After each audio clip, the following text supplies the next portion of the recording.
मंडीर धान उठाणे अहेतुक विलंब मिलित कृषक संगठन पक्षरु जातीय राजपथ अवरोध। कलाहांडी जिला एमरामपुर ब्लॉक अलापाली और बमक मंडी रे चाषी चिंता बढ़ाई धान उठाणर विलंब।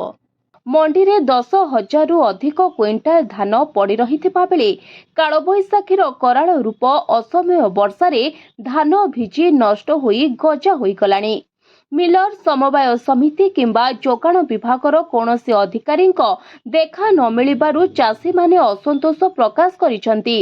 निजर कष्ट उपार्जित फसलर सुरक्षा और शीघ्र उठाण दाबी करी शताधिक चाषी गोपालपुर रायपुर 59 नंबर जातीय राजपथ रे धान बस्ता रखी शांति श्रृंखला रक्षा करी रास्ता अवरोध करिसंती। फलरे शह शह जानवाहन रास्ता कड़े अटकी रही यात्री मानक नाही नथिबा असुविधार सम्मुखीन हेउछि।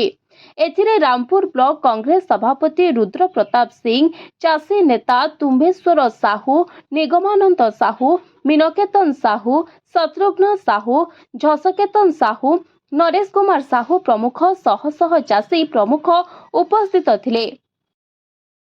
मोर ना निगमानंद साहू, मुई जने चाषी साइदला ग्राम पंचायत आमर अलापाली मंडी रे सरकार मंडी करिछे 40,000 क्विंटाल रो टार्गेट दी जद्वारा कि मैं 20 तारीख दिन आमर मंडी आरंभ है।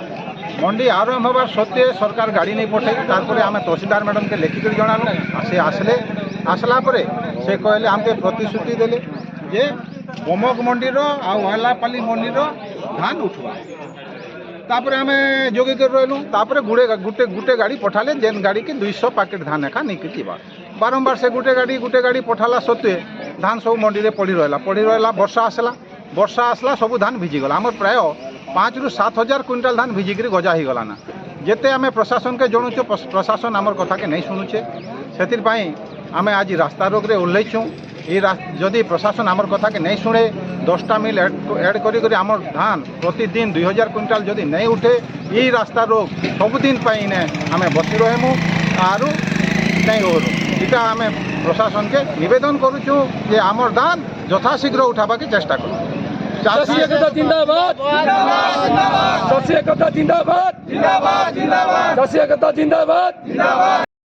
मोर ना मीनकेतन साहू, मुई अलापाली मंडी जड़े चाषी आमर मे 20 तारीख रु मंडी आरंभ है ना। आज जून 11 तारीख ही गला। आमर प्राय अच्छे मंडी रे 40,000 क्विंटाल धान अच्छे सरकार किणवार अच्छे आमर उतई केनाल रो। किंतु भारी दुखर कथा मात्र दिन के गोटे 100 क्विंटाल भितर धान जाउछि। गत 2-3 दिन तले वर्षा है परदिन फिर वर्षा है। वर्षा हबार द्वारा एवं जेन 7-8 हजार क्विंटाल मंडी रे पड़ी रही सब गजा ही गला ना। आम प्रशासन के अनुरोध करुचु जे सबू धान केनता सबू चाषीटा उठे कर नहीं जान सेतकी आमके साहाय्य करन 10टा कि 8टा मिल टेक करन और शीघ्र नहीं जान जदि नहीं नेबे चाषी बहुत क्षति सहबे।